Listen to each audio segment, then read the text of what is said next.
नमस्कार, आपण पाहतात धाडस मराठी न्यूज। महात्मा गांधी यांच्या पुतळ्यासमोरील ध्वजस्तंभावर गेल्या अनेक वर्षापासून 12 महिने तिरंगा फडकत असतो।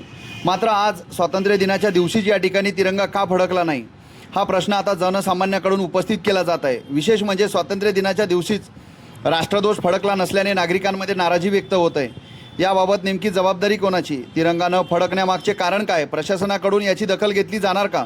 या संपूर्ण प्रकरणावर गटनेते तसेच भाजप पदाधिकाऱ्यांनी नेमकी काय प्रतिक्रिया दिलीत ते आपण पाहू। सर्व उमरखेडवासियांना 80व्या स्वातंत्र्य दिनानिमित्त शुभेच्छा देतो।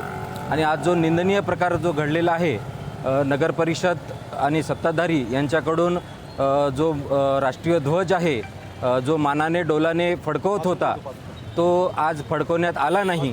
त्याचे कारणं अजून तरी समोर दिले नाहीत, पण हा जो निंदनीय प्रकार घडला याच्यामधून जो असंतोष जनतेमधून येत आहे या गोष्टीचा आम्ही तीव्र निषेध करतो। आणि याचे सत्ताधाऱ्यांनी किंवा मुख्याधिकारी यांनी कारणे जर वेळेवर दिले नाही तर आमच्या सर्व नगरसेवकांच्या वतीनं एक तीव्र आंदोलन करून जिल्हाधिकारी यांच्याकडे आम्ही लवकरच तक्रार करू।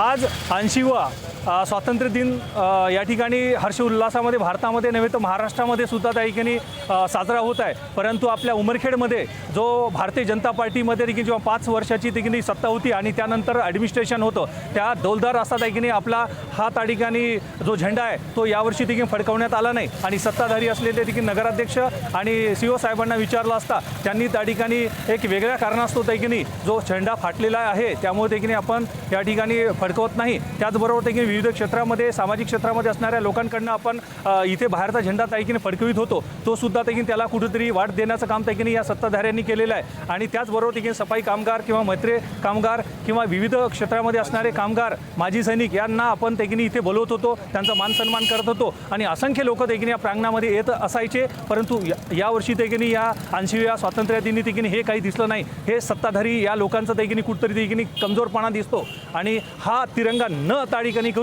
इथं त्या कुठेतरी आपण विरोध करायला पाहिजे असं त्या ठिकाणी वाटतं। आज 80व्या याच्यानिमित्त सगळ्या उमरखेड शहरातील जनतेला शुभेच्छा देतो। आणि आज उमरखेड शहरामध्ये जो मागील 5 वर्षापासूनची परंपरा होती की छत्रपती शिवाजी महाराज चौकामध्ये जो मोठा झेंडा फडकवायची, ती आज उमरखेड शहरातील नगराध्यक्ष व तत्कालीन CO यांनी कोणत्याही प्रकारचा कोणत्या गोष्टीला गांभीर्य न घेता आज त्या ठिकाणी झेंडा फडकविला। त्यामुळे तो झेंड्याचा आणि सगळ्या महाराष्ट्राचा अपमान झालेला आहे।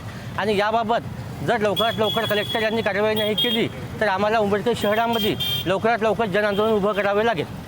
नागरिकांचे काय भावना आहेत? नागरिकांमध्ये पूर्ण तीव्र निषेध आहे। त्यामध्ये लहान लहान मुलं आम्हाला विचारत आहेत की या ठिकाणी जो मोठा झेंडा फडकविला होता तो आजपर्यंत का झेंडा फडकविला नाही।